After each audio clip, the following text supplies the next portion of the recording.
Hi guys, అందరికి welcome to short film reaction and review. కొన్ని వీడియోల నుంచి కొంతమంది అడుగుతున్నారు అనమాట, ఈ యొక్క షార్ట్ ఫిల్మ్స్ ఎలా సబ్మిట్ చేయాలని చెప్పేసి షార్ట్ ఫిల్మ్ మేకర్స్ రివ్యూ కోసం అని చెప్పేసి. గాయస్, ఒక షార్ట్ అని ఏం లేదు, మీరు ఏ అయితే రియాక్షన్ వీడియోలు చూస్తున్నారో, రివ్యూ వీడియోలు చూస్తున్నారో, బ్రో రివ్యూ చేయండి అని చెప్పేసి మీ యొక్క లింక్ ని ఆ కామెంట్ లో పెట్టేసేయండి. ఈ రివ్యూలు చేసే వీడియోలో ఏ వీడియో కింద సరే, మీరు ఏదైతే చూస్తున్నారో ఆ వీడియో కింద అయినా సరే మీ కామెంట్ లో మాకు చెప్పొచ్చు అనమాట. లేదంటే డిస్క్రిప్షన్లో మా యొక్క Instagram page, Facebook page and మా ఈమెయిల్, మా గూగుల్ పేజ్ అన్ని డిస్క్రిప్షన్లో ఉంటాయి. లింక్స్ అన్ని డైరెక్ట్ గా ఆ యొక్క సోషల్ పేజ్లో అయినా సరే మాకు మెసేజ్ చేయొచ్చు, లేదంటే మా మెయిల్ కైనా చెప్పేసి మీరు చేయొచ్చు అనమాట. సో అది దాని గురించి క్లారిఫికేషన్ అనమాట. అండ్ ఈ రోజు ఈ వీడియోలో మనం రియాక్షన్ అండ్ రివ్యూ పోతున్న 36th షార్ట్ ఫిల్మ్ పేరు వచ్చేసి పవిత్ర అనమాట. దీన్ని మనకి కృష్ణ భూమర్పు విత్ లవ్ అని యూట్యూబ్ ఛానల్ వారు పంపించారు. అండ్ దీని యొక్క టోటల్ డ్యూరేషన్ వచ్చేసి 12 minutes 27 seconds దాకా ఉందన్నమాట. అండ్ దీన్ని డైరెక్ట్ చేసింది కృష్ణ భూమర్పు. ఇంకేం మాత్రం లేట్ చేయకుండా చూసేసి రివ్యూ చేద్దాం. Okay, so let's start.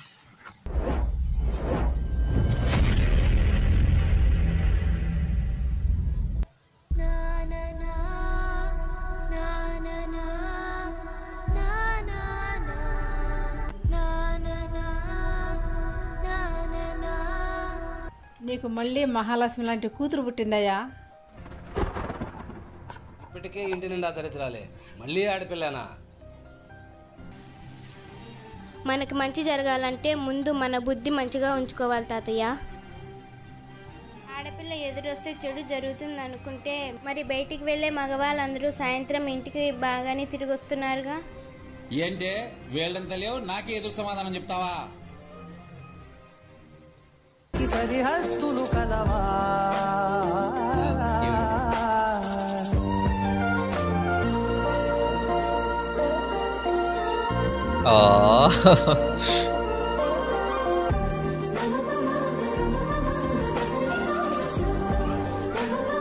అరే ట్రాన్సిషన్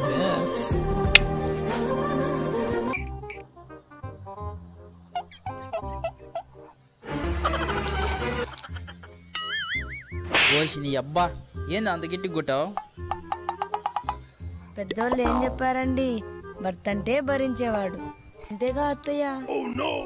అంతేగా అంతేగా.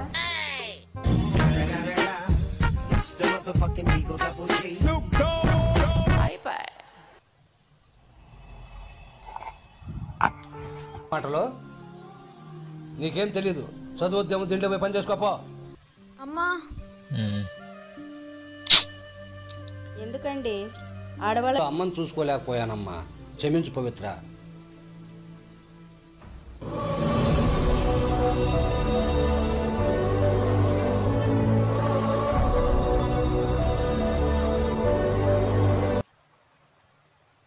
అండ్ ముందుగా ఈ యొక్క షార్ట్ ఫిల్మ్ లింక్ అనేది నేను డిస్క్రిప్షన్లో ఇస్తాను, వెళ్ళి చూసిరండి. అప్పుడే ఈ రివ్యూ ఇంకా మీకు డెప్త్గా అర్థమైంది. ఓకే, సో ఇక రివ్యూలోకి వెళ్తే, కృష్ణ భూమర్పు గారు ఫస్ట్ థింగ్ నాకు బాగా నచ్చింది ఇందులో, మీరు తీసుకున్న కోర్ పాయింట్ ఏదైతే ఉందో అది బాగుందన్నమాట. అది మంచి పాయింట్, మోస్ట్లీ ఇండియాకి కనెక్ట్ అయ్యే పాయింట్. అది తీసుకోవడం బాగుంది అండ్ ఎగ్జిక్యూషన్ కూడా ఓకే. అండ్ దీంట్లో ఇంకొక ప్లస్ ఏంటంటే బ్యాక్గ్రౌండ్ మ్యూజిక్ ఉండాల్సినప్పుడు ఎలా ఉండాలో అలా ఉందన్నమాట, నాకు నచ్చింది. ఇంక ఇంప్రూవ్మెంట్స్ విషయానికి వస్తే, మెయిన్లీ ద కాన్సెప్ట్లో యాక్చువల్గా ఇందులో మీరు ఒక డైలాగ్స్ ద్వారా ఒక మనిషిని మీరు ఒప్పించే ప్రయత్నం చేస్తారనమాట. బట్ ఇప్పుడున్న ఈ యొక్క జనరేషన్ ఆఫ్ పీపుల్కి, లేకపోతే ఈ యొక్క జనరేషన్లో ఉన్న ఈ యొక్క పద్ధతులకి, వాటికి ఓన్లీ డైలాగ్స్తో చెప్తే సరిపోదు. మనం ఒకసారి ఇప్పుడున్న జనరేషన్ రియాలిటీకి వస్తే చెప్తే మాటలు ఎవరు నమ్మరు కూడా. వాళ్ళు ఎప్పుడైతే అనుభవిస్తారో ఆ యొక్క ఎక్స్పీరియన్స్ కానీ, యొక్క ఫీలింగ్ కానీ, మనం చెప్పే ఫీలింగ్ని వాళ్ళు ఎప్పుడైతే అనుభవిస్తారో అప్పుడే నువ్వు చెప్పేది వింటారు. ఓకేనా? అప్పుడు నువ్వు చెప్పే మాట డెఫినెట్గా వర్కౌట్ అవుతుంది అనమాట. ఎందుకు, వాడు ఆల్రెడీ దాన్ని ఫేస్ చేశాడు కదా. సో యాజ్ టీజ్గా అప్పుడు నీ ఫీలింగ్కి వాడు కనెక్ట్ అయ్యే ఛాన్సెస్ ఎక్కువ ఉంటాయి. లైక్ దిస్ వే ఈ యొక్క షార్ట్ ఫిల్మ్లో మీరు చెప్పిన పాయింట్ సూపర్. అండ్ ఇది ఒక సోషల్ కాన్సెప్ట్, సమాజంలో స్త్రీలకు ఉండే విలువ గురించి వాటి చెప్పే కాన్సెప్ట్ కాబట్టి దీన్ని క్యాచీగా చూపించుంటే బాగుండేది. ఒట్టి డైలాగ్స్ ద్వారానో లేకపోతే మాటల ద్వారానో ఒప్పించే కాలం అనేది ఇప్పుడు జరగట్లేదు. ఎవరైనా సరే ఆ ఎక్స్పీరియన్స్ ఫీల్ అయినప్పుడే నమ్ముతారనమాట. అనుభవం నుంచే ఎక్కువ నేర్చుకునే రోజుల్లో ఉన్నారు. సో దానికి తగ్గట్టుగా మీరు తీసుంటే బాగుండేది అనమాట. కాన్సెప్ట్ పరంగా అయితే అంటే ఏం లేదు, మీరు ఏదైతే లాస్ట్ లో అమ్మాయి చేత వాళ్ళ నాన్నని మీరు ఒప్పించారో అది డైలాగ్స్ పరంగా కాకుండా ఏదైనా ఒక కనెక్టింగ్ సీన్ ని ఆ ఫాదర్ కి మీరు పెట్టుంటే చాలా బాగుండేది అనమాట. అంటే ఒక అబ్బాయి చేయగలిగే పనిని ఒక అమ్మాయి కూడా చేసిద్ది, తను తిను సమానమే. సో కాబట్టి అందరూ ఒకటే, మీరు చూసే కోణంలోనే రిమార్క్ ఉంటుంది, లేకపోతే మీరు ఎలా చూస్తే, మీరు పాజిటివ్ గా చూస్తే పాజిటివ్ అవుతుంది, నెగిటివ్ చూస్తే నెగిటివ్ అవుతుంది. సో అందరినీ సమానంగా చూడండి, ఎవరు తక్కువ కాదు ఎవరు ఎక్కువ కాదని చూపించుంటే ఆ యొక్క సీన్ ద్వారా ఎక్కడో కూర్చునేది షార్ట్ ఫిలిము ఆ ఫైనల్లో ఆ యొక్క డైలాగ్స్ ద్వారా కాకుండా ఇలా చూపించుంటే, మీరు చెప్పిన డైలాగ్ ప్రతిదీ 100కి 1000% ఫ్యాక్ట్. కానీ ఇప్పుడు ఎవరు వినరు, యాక్చువల్గా ఆ సీన్ స్కిప్ కొట్టేస్తారనమాట. కాబట్టి ఏదన్నా సీన్ని నెక్స్ట్ టైం ఇలాంటి ప్లాన్ చేసేటప్పుడు ఏదైనా సీన్ ద్వారా చెప్పడానికి ట్రై చేయండి, మాటల ద్వారా కాకుండా రూపం ద్వారా చెప్పడానికి ట్రై చేయండి. ఓకేనా? నాకు ఇందులో మెయిన్ డిసప్పాయింట్మెంట్ ఏంటంటే మధ్యలో ఒక కామెడీ ట్రాక్ వచ్చింది ఒకటి, అసలు అది ఎందుకో నాకు అర్థం కాల. జనాల్ని మీరు తీసుకెళ్లేటప్పుడు మధ్యలో ఇలాంటివి అసలు డిస్కనెక్ట్ చేయకూడదు, ఒక కామెడీ ట్రాక్ అనేది రాకూడదు. ఒక సీరియస్ నోట్లో మూవీ వెళ్తున్నప్పుడు ఆ సీరియస్ నోట్లో తీసుకెళ్ళాలి. దీన్ని కమర్షియల్ వేలో మీరు ట్రై చేశారనుకోండి వర్కౌట్ అవ్వదు కదా. కమర్షియల్ వేరే, మీరు చేసుకున్న మెసేజ్ ఓరియంటెడ్ వేరే. ఆల్రెడీ నేను దాని గురించి మన దాంట్లో వీడియో కూడా చేశాను, కమర్షియల్ ఏంటి, నాన్ కమర్షియల్ అంటే మెసేజ్ ఓరియంటెడ్ ఏంటి, కమర్షియల్ ఏంటి అని చెప్పేసి. ఓకేనా? ఎప్పుడు కూడా ఒక మెసేజ్ ఓరియంటెడ్లో మీరు తీసుకెళ్ళేటప్పుడు ఏం చేసినా సరే ఆ మెసేజ్ పర్పస్లోనే వెళ్తూ ఉండాలి, కానీ మూవీ మధ్యలో ఇలాంటి కమర్షియల్ ఎలిమెంట్స్ అస్సలు యాడ్ చేయకూడదు. అది చాలా డిస్టర్బెన్స్ క్రియేట్ చేస్తుంది సినిమా చూసే వాళ్ళకి కూడా. ఓకేనా? ఒకవేళ పెట్టిన కథకు తగ్గట్టు అబ్బాలన్నమాట. ఓకేనా? ఏదో సపరేట్గా తెచ్చి ఇరికిచ్చినట్టు ఉండకూడదు కదా. సో ఇందులో ఏంటంటే సపరేట్గా తెచ్చి పెట్టినట్టు అనిపించింది. అది ఆ కథకి సింక్ అవ్వలేదు, సినిమాకి సింక్ అవ్వలేదు. ఒకవేళ కామెడీ ట్రాక్ వరకు సపరేట్గా చూద్దామన్నా అంతగా ఎక్కల. ఓకేనా?